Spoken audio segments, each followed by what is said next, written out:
Chaque année, plus de 150 000 tonnes de jouets sont mis sur le marché, soit plus de 430 millions d'unités. Sur cet ensemble, 120 000 tonnes d'entre eux finissent comme déchets et seuls 10% sont recyclés. Le constat est simple. Un jouet sert en moyenne 8 mois avant que l'enfant ne s'en désintéresse. Ainsi, une quarantaine de millions de peluches, poupées ou consoles prennent le plus souvent la direction de la décharge. Une filière de recyclage est donc en cours de lancement. En attendant la mise en place d'une filière régulatrice, de nouvelles plateformes émergent et permettent de nouvelles façons de consommer.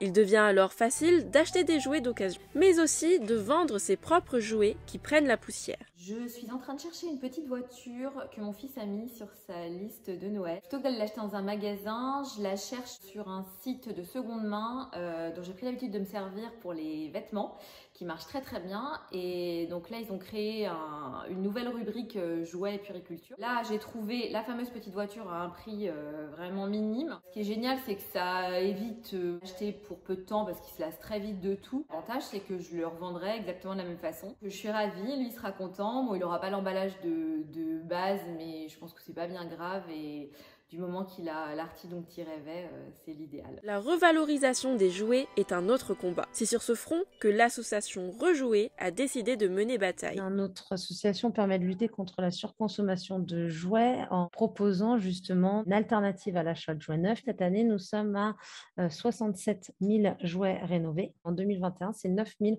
enfants qui ont pu recevoir un jouet dans le cadre d'opérations de solidarité. C'est de faire le choix de jouets éco-responsables et solidaires pour votre Noël. Je pense que la matière, elle est là, elle est sous nos yeux.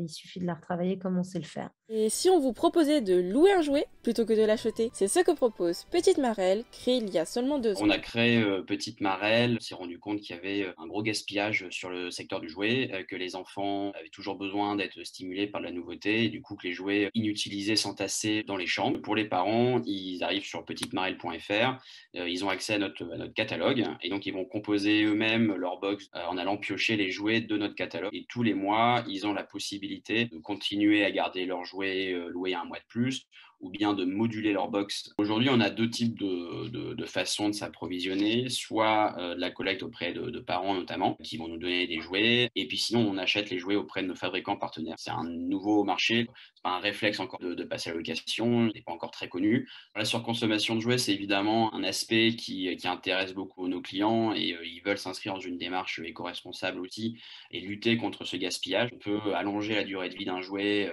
par 5, par 6 au moins, grâce à la location. Il faut se renseigner, il y a plein d'alternatives éco-responsables qui existent, qui se lancent, et c'est plutôt positif pour l'avenir. Alors, s'il vous reste des jouets inutilisés au fond du placard, n'hésitez pas à leur donner une seconde vie. La prochaine fois que vous souhaitez acheter un jouet, n'oubliez pas de penser à ces solutions.